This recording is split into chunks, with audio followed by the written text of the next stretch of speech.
Today I'm going to demonstrate how to use the Swivl for live streaming your classroom. Now the purpose of using the Swivl is when you have students who are in person at school and you also have students who are joining you remotely. Now the reason why you would need a Swivl is because the Swivl follows you around the classroom.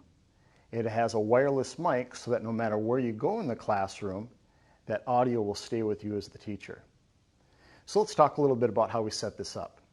Now typically the Swivl is going to be a shared device. So with that shared device, that means what we're going to do to save efficiency between switching it between classrooms is to make sure that for the most part the Swivl will be set up for you. You're going to get two things. You're going to get the case for the Swivl, which will have the charging cords inside of it. The next thing you'll have is the tripod, the Swivl base, the tablet, the cord going from the Swivl base to the side of the tablet, and then also the wireless microphone, which is attached to the back of the base. You'll notice on the wireless mic that on the side it has some copper connectors. That's for charging, and if you notice on the back of the base, it also has those same copper connectors. And when you put those two together and snap the mic down, it will charge when the base charges.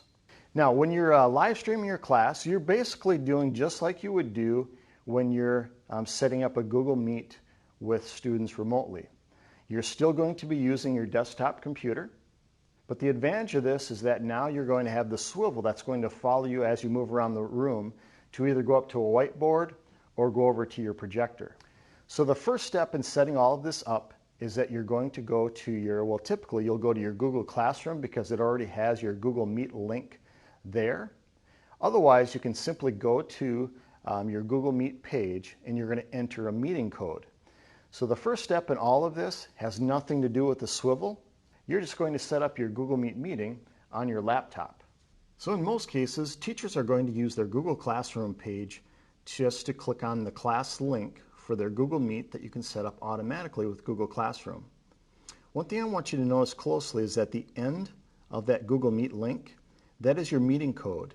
So for example, in this class, it's C6QR5KPD3K.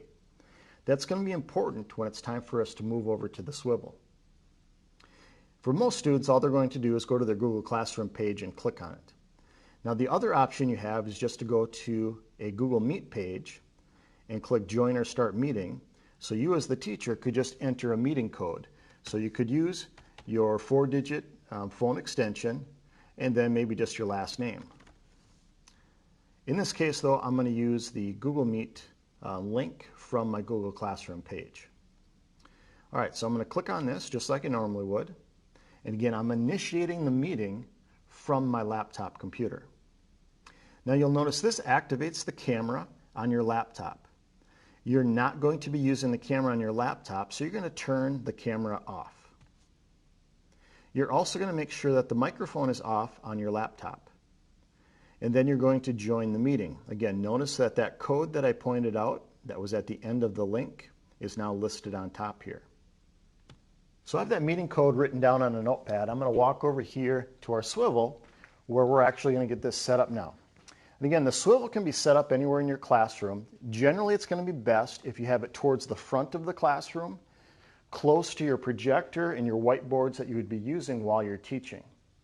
Now, if you happen to have an empty desk, you can just leave the tripod collapsed and just set it on top of a table. Otherwise, if you don't have that space available, you can also extend the legs on the tripod and set it up as you would normally set up a tripod. In this case, I'm just going to leave it on the table so you can see the steps I'm following. The first step on the front of the Swivl is you have a power button and a plus button. The plus button lets you know that your microphone is activated with the base. So we're first going to just hold down the power button for 2 to 3 seconds. You'll see the light come on and you'll see that it starts to activate. So it's going to start to tilt and it's going to start to look for what they call the marker. That's your microphone. So I've already got that around my neck. I'm just going to, actually, I don't because I'm using 2 Swivls right now. But I'm going to just activate the marker right here by turning the power button on. Again, holding it down for 2 to 3 seconds. Once this activates, I'm going to go to my tablet, and you can see that the swivel is now starting to follow that marker. And on top of the tablet, I'm just going to hold down the power button. I'm going to swipe up on the screen, put in the code for the tablet. Once the tablet is activated, you'll see that there are 2 icons on the front page. One is Swivl and one is Google Meet. The first step on the tablet is to open up the Swivl app. You may have a screen that says Allow Swivl to access Swivl 3. Click OK. Now, if it continues to follow the marker as you're moving it around, you can just go ahead and click the middle button to stop it, and that'll prevent it from following the marker anymore. So it just basically locks it in place. This allows you to click on the capture button, which will activate the camera for the Swivl app. One tip I'll give you is that when you put the microphone on around your neck, adjust the lanyard so that the microphone is about the height of your heart. So you don't want that microphone hanging down here for a couple of reasons. Number one, it'll swing around a lot, so you may end up hitting it on tables or anything as you're leaning over to talk with students. The other thing is that the microphone then is down too far and it will not pick up clear audio. But by adjusting the back and raising the microphone up to the height of your heart, it'll be much easier for that microphone to pick up your audio. All right, now that I have the Swivl app open and my camera is activated, I'm actually done with the Swivl part of the app. At the bottom center of your tablet, you're just going to hit the home button so that it closes that app. The app is still in the background, but it gives me access to the home page, where now I can activate my Google Meet link. I can take out my notepad where I've got that long code written down, so I'm going to enter meeting code by clicking the meeting code button, and then I'll begin entering that code. Now you'll notice that on the tablet, it's wrapped with a rubber band around the base.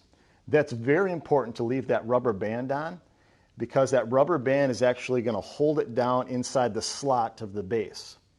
Many schools have found out that they have broken tablets because it's been bumped and it's fallen out of that base.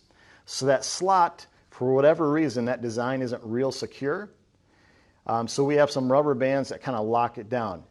Being this equipment is coming to your classroom all intact, you never have to worry about setting up the rubber bands or taking it off or anything like that. You can always leave it set up just as it is.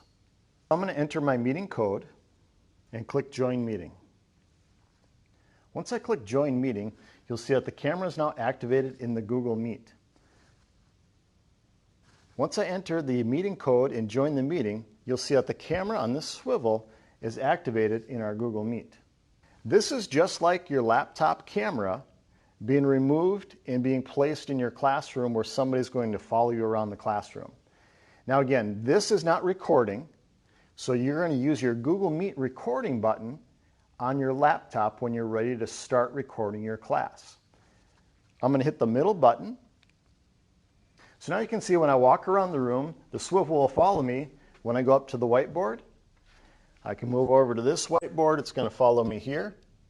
So the students at home will see and hear me wherever I move in the classroom. Now let's say you want to record this session. Again, I'm going to go over to my laptop, and on my laptop, just like I would normally do in a Google Meet meeting, I'm going to go down to the 3 dots. I'll click Start Recording, click Accept, and now it's going to start recording the session. If I need to present, just like I would do before, I would click on Present Now. And you can choose entire screen, window, or a Chrome tab, just like you normally would. In this case, I'm going to choose a Chrome tab. I'm going to turn the audio off here, but I could leave that on if I was showing something like a video.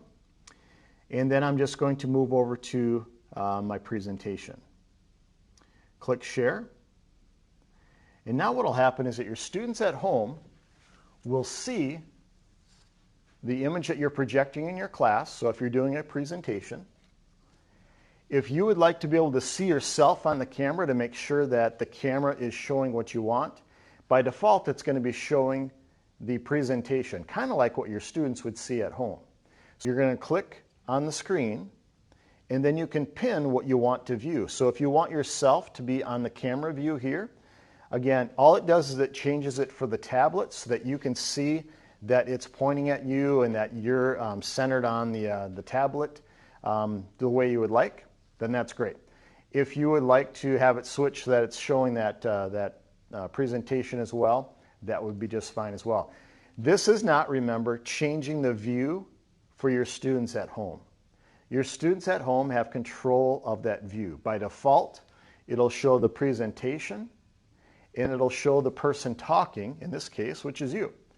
And that's the nice part about that microphone, because again, no matter where you walk in the classroom, that Swivl is going to continue to follow you along with the audio in that classroom. When it's time for you to share your recording, again, you're not really doing anything really new here because you're still using Google Meet on your laptop computer in your classroom.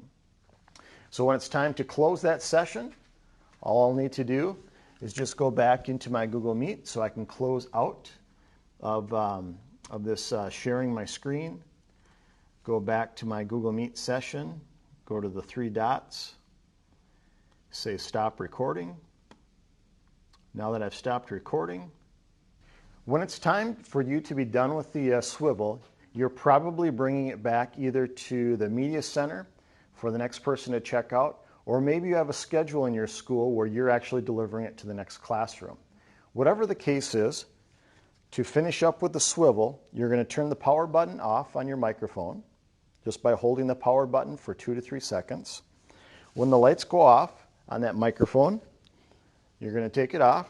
Again, you're going to look for those little copper contact points. Place that in the back of the base and snap it into place so that it'll be charging for the next person. On your mic or on your Swivl stand, first on the tablet, you're going to just push the little home button at the bottom so that you're seeing the home screen. And now on the base of the Swivl, you're going to hold down the power button for 2 to 3 seconds, and that'll turn that off. The tablet, you can turn the power off on your tablet. And again, it's now ready for the next teacher.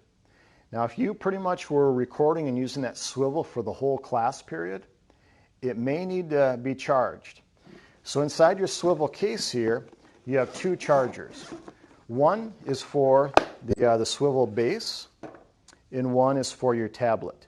Again, you will not take apart anything here with the equipment. Everything will be set up for you, but you will need to move this close to a spot in a safe spot where it can charge as needed. You've got the other cord for your tablet. Again, that USB will go into the slot like so. So now you've got both cords there. Obviously plug that into the wall. You've got one plug that has the 90-degree bend in it. That 90-degree bend is going to go right back to the back side of your base. That'll plug in to charge. You will have to take the cord out of your tablet. Once you take that out, then the cord can go in for charging on the side. If you need additional instructions, you can use the tip sheet that's inside the case. Please make sure when you're done with the tip sheet that you place that back inside the case in case the next user needs to reference that material. If you have any questions about using the Swivl, please reach out to your building technician, your building instructional technology coach, or myself.